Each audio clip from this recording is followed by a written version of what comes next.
Ako po si Carlo, 34 years old. Sa edad kong ito, naging libangan ko na yung mga babae dahil sila yung madalas na nagpapakita ng motibo. Kahit umiwas ako, nandyan pa rin silang umaaligid. Parang may sakatuparan ang gusto nila. Lalaking lalaki ako. At hindi ko na rin siguro kasalanan yon kung papayag din ako sa gusto nilang mangyari. Hindi naman ako ganito noon, pero nagbago ang lahat mula nung umiksena ang biyanan kong babae. Oo, nagkaroon naman ako ng asawa. Kaya lang, naghiwalay kami. At kung bakit humantong sa hiwalayan ang aming samahan, hayaan niyo po akong ilahad ko sa inyo ang istorya ng buhay ko. Balikan po natin nung ako'y 24 years old pa lamang. May trabaho na ako noon sa isang sikat na karinderya. Bali ako ang assistant ng chef. Madali ang trabaho ko at madalas din akong tumulong para mag-serve. Oh, Carlo, anong ginagawa mo dito? Ang tanong ni Maria. Ginagawa? Ano bang klaseng tanong yan, Maria? Ang sagot ko. Sa kusina lang kasi yung trabaho mo. Pero, bakit ka nandito? Alam mo, napakaswerte mo. Marami kasi yung mga vacant time mo. Hindi gaya sa akin. Masakit na kaya itong paa ko. Ang wika niya. Sus, swerte bang tawag doon? Nakakabagot nga eh. Nakakaantok pag wala na akong ginagawa. Kaya, heto, gusto kong tumulong din sa pagsaserve. Baka kasi makatulog pa ako pag nakaupo lang ako eh. Ang sambit ko. Hay nako, mapapa, sana alam lang talaga ako. Carlo, sana ganyan din ang magiging trabaho ko, hindi yung ganito. Saka na lang ako makakaupo kapag break time na. Minsan pa nga, hindi natutupad ang time para sa break. Kahit may 10 minuto pa lang nalalabis sa break time ko, tinatawag na ako. Hay nako, talagang nakakapagod ang wika niya. Hayaan mo na, Maria. Magtrabaho ka na lang. Mas mahirap ang walang trabaho. Huwag ka nang maingay dyan. Baka mamaya marinig ka pa ng boss natin eh. Mahirap na, Maria. Ang sabi ko. Carlo, huwag mo sanang sabihin yung mga sinabi ko sa iyo ah. Gusto ko lang naman kasing ilabas yung sama ng loob ko. Ang sambit ni Maria.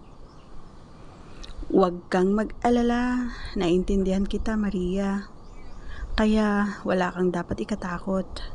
Huwag mo isipin na kalaban mo ko dahil tayo ang magkakampi.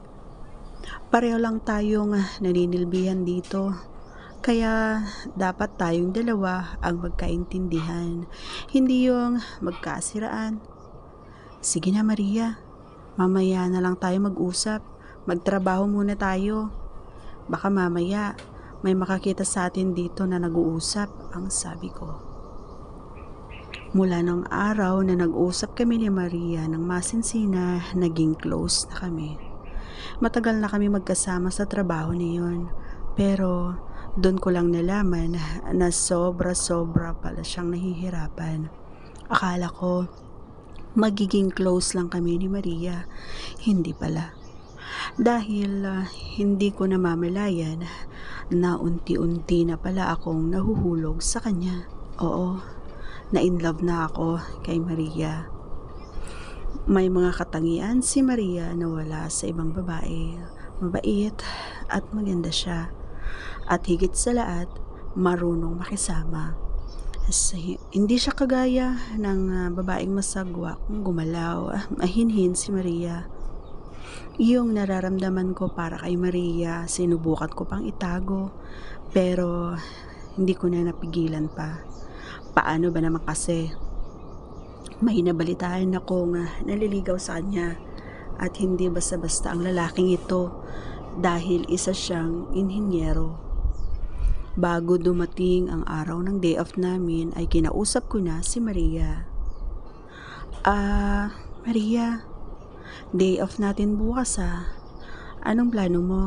Ang tanong ko. Ang plano ko? Mamasyal yata kami doon sa bahay ng pinsan ko. Ang sagot niya. Sinong pinsan mo? Doon ba sa kabilang baryo? Ang wika ko. Oo, Carlo. Doon nga. Ang sambit niya. Di ba nandun yung naliligaw sa'yo? Yung inhinyero? Ang malungkot, naturan ko. Oo, taga doon nga yun. Pero hindi naman ako makikipagkita sa kanya. Gusto ko lang makipag-banding sa mga pinsan ko doon. Babalik na naman sila sa lugar nila. Kaya nakiusap sila sa akin kaya pagbibigyan ko. Para naman wala na silang masabi. Ang sagot niya.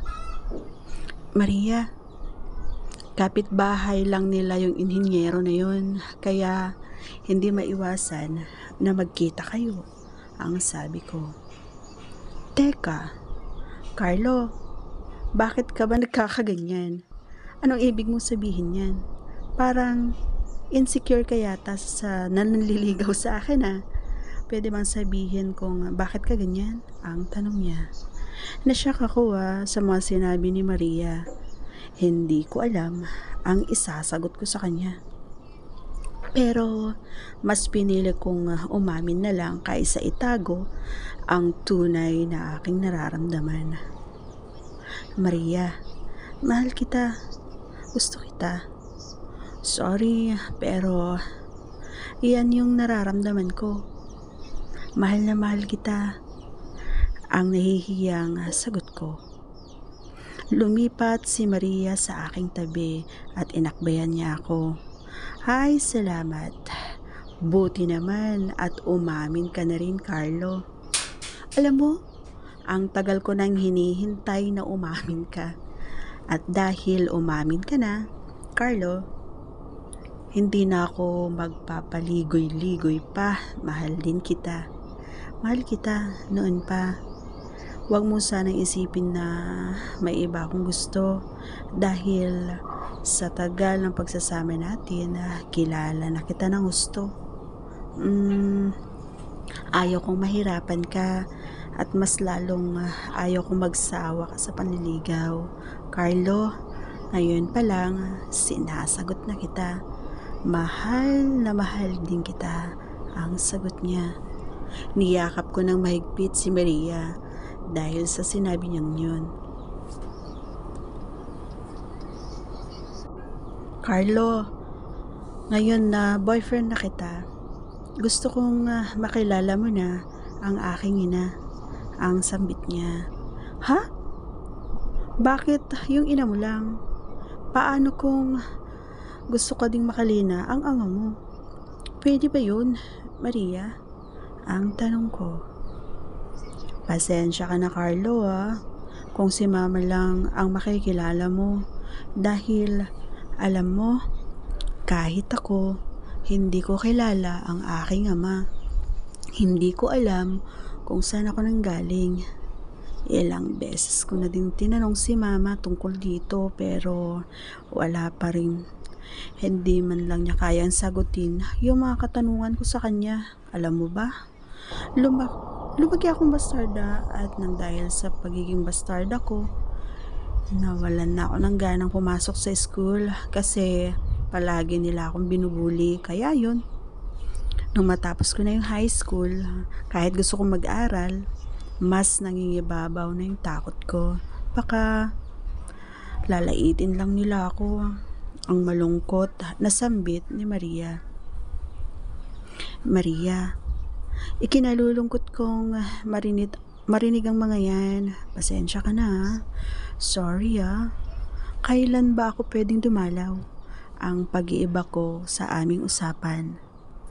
Okay lang yon, Carlo. Sanay na ako. Pwede naman sa next off natin ang sagot niya. Naging masaya kami ni Maria. Naging magaan na lang ang trabaho namin dahil inspirasyon namin ang bawat isa. Pagkalipas ng ilang araw, dumating na nga ang sunod na day off namin ni Maria. Gaya ng napag-usapan namin, pumunta ako sa bahay nila.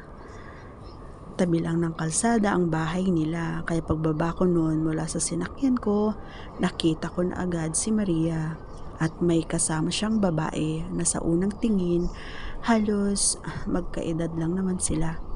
"Carlo!" Ang sigaw niya nang nakita niya ako. "Maria, nandito na ako." Ang nakangiting sabi ko. "Halika, tuloy ka." Mama, si Carlo po." "Carlo, ang mama ko." Ang sambit ni Maria. "Hi, iho, ikaw pala ang BF ng anak ko ah. Alam mo, sa tingin ko, magkakasundo tayo. Maria, ikaw munang bahala sa BF mo ah. Papasok na ako sa trabaho ko. Weekend ngayon, siguradong maraming parokyano dahil payday. Sige na iho, maiwan ko na kayo. Bye." Ang masayang wika ng kanyang ina. "Maria, anong trabaho ng mama mo? Sinong mga parokyano ang tinutukoy niya?"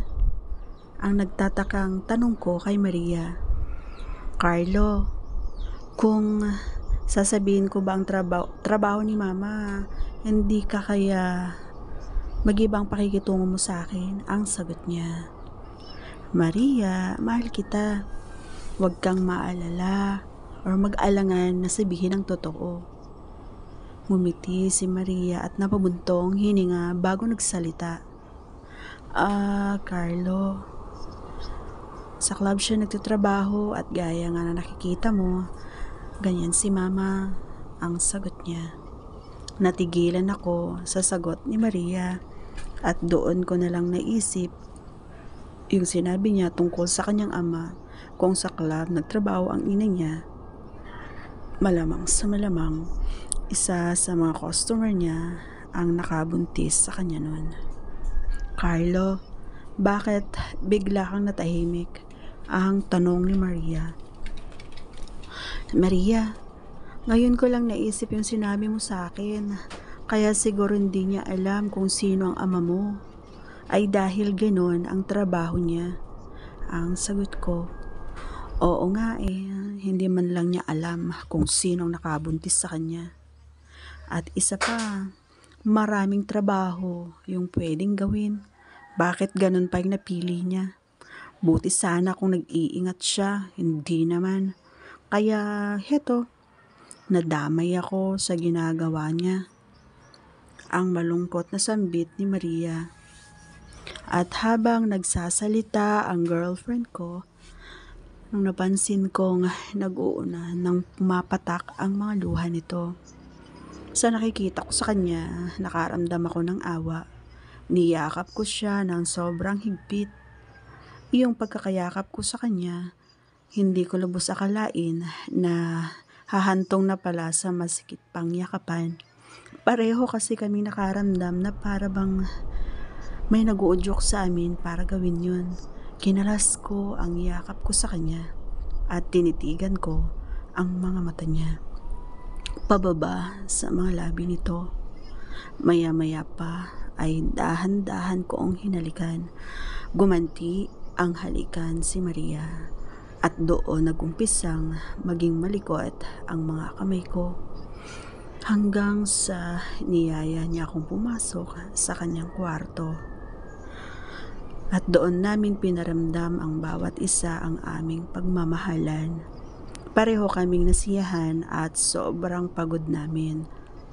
At labis kong ikinatuwa sa nalaman ko, ako ang nakauna sa kanya. Pagkatapos ang nangyari sa amin, magkayakap kaming natulog. At hindi namin namamalayan yung oras. Yung higpit ng yakapan at himbing ng tulog namin ni Maria biglang nakalas at bigla kaming napabalikwas dahil sa sigaw ng ina ni Maria. Maria, anong ginagawa niyo? At ikaw lalaki, bakit mo nagawa sa anak ko to? Pinagkatiwalaan kita. Ang buong akala ko, nire-respeto mo na talagang mahal mo ang anak ko. Bakit? Ano tong nakikita ko ngayon? Pareho kayong magkayakap at oh my gosh, pareho pa kayong walang saplot. Maria, ayaw na ayaw kong maranasan mo ang nangyari sa akin. Sige na, ano pa ang hinihintay nyo? Ayusin nyo ang inyong mga sarili at aayusin natin ang kasal nyo. Kahit simpleng kasal lang, okay na. Basta ang mahalaga, huwag ka lang gumaya sa akin, anak. Huwag kang sumunod sa aking yapak. Ang sigaw ng mama ni Maria. Dahil sa matinding takot, agad kaming sumunod sa kanyang ina. Inayos na namin ang aming simpleng kasal. At ang gusto ng ina niya, akutin ko na lahat yung mga gamit ko at lumipat na ako sa kanilang bahay. Sa sinabi niyang yon, hindi na ako tumutol dahil iniisip kong makakatipid ako kung doon na ako tumira sa bahay nila. May kamahalan din kasi ang binabayaran kong upa, kaya pabor na pabor sa akin na doon na ako. Nilipat ko na nga ang mga gamit ko sa bahay nila Maria. Pumapasok pa rin ako sa trabaho pero si Maria tumigil na dahil hindi na kasi pwedeng magkasama. At sa abot ng aking makakaya, nagsumikap ako sa pagtatrabaho para walang masabi ang ina ni Maria. Sa perang kinikita ko na pagkakasya namin, hanggang dumating ang araw ang simpleng kasal namin ni Maria. Konting bisita lang ang dumating at karamihan sa kanila ay yung mga katrabaho ni Mama sa club. Natapos ang kasal namin na maayos ang lahat. Sa ilang buwan ng pamamalagi ko sa bahay ng biyenan ko, wala naman ako naging problema kahit na medyo nakakaramdam na ako ng hindi maayos dahil sa pinapakita ng biyenan ko.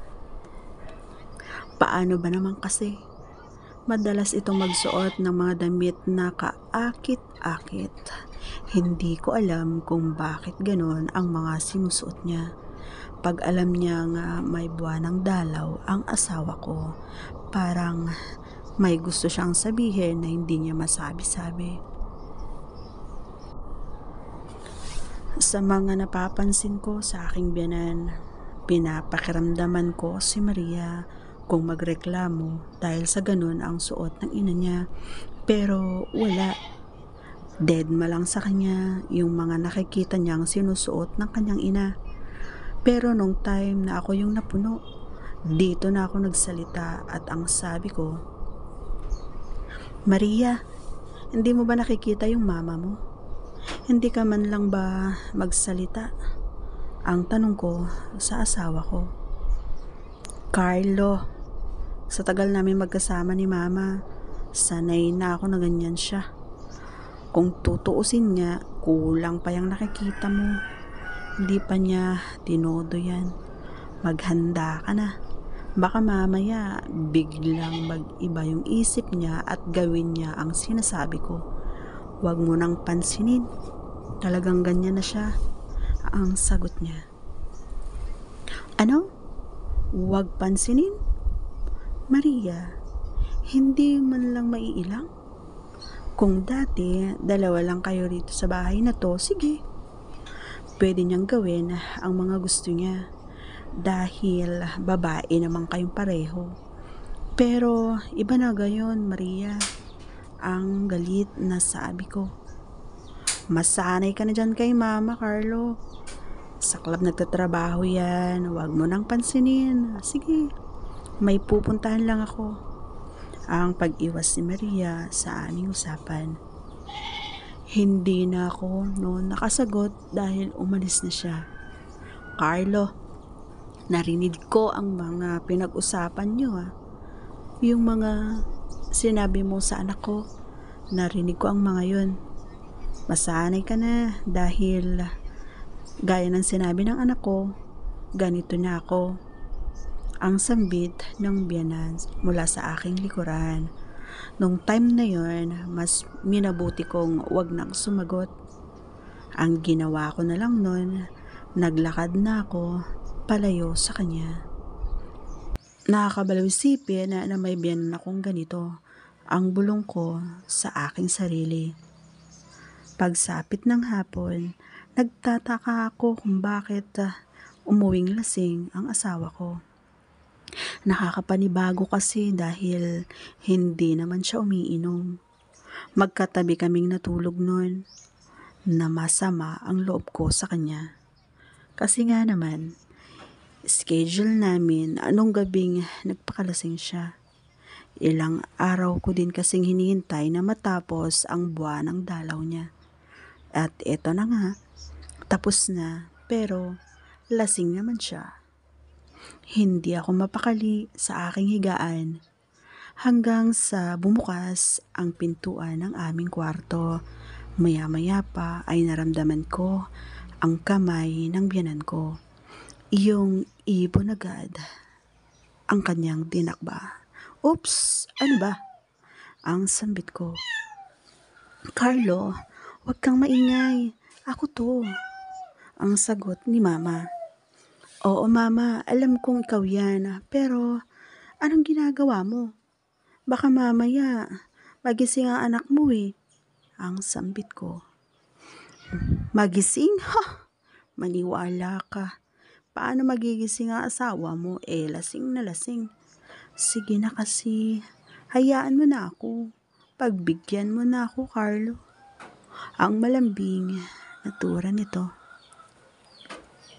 Dahil sa tindi ng pangangailangan ko, hindi na ako tumanggi pa sa alok ng aking biyanan. Doon sa tabi ng asawa ko, biglang umeksena ang biyanan ko. Kinabaya ko si biyanan sa tabi ng asawa ko.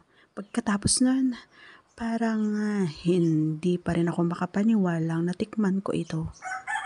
Kung si biyanan, labis na siyahan, kabaliktaran ang nararamdaman ko. Dahil hindi ko pinangarap na lokohin ang asawa ko. Yung pagkakamaling yun, hindi ko na hinayaang maulit pang muli dahil kinabukasan nun, agad na kaming lumipat ng boarding house. Nagtataka ang asawa ko kung bakit daw biglaan.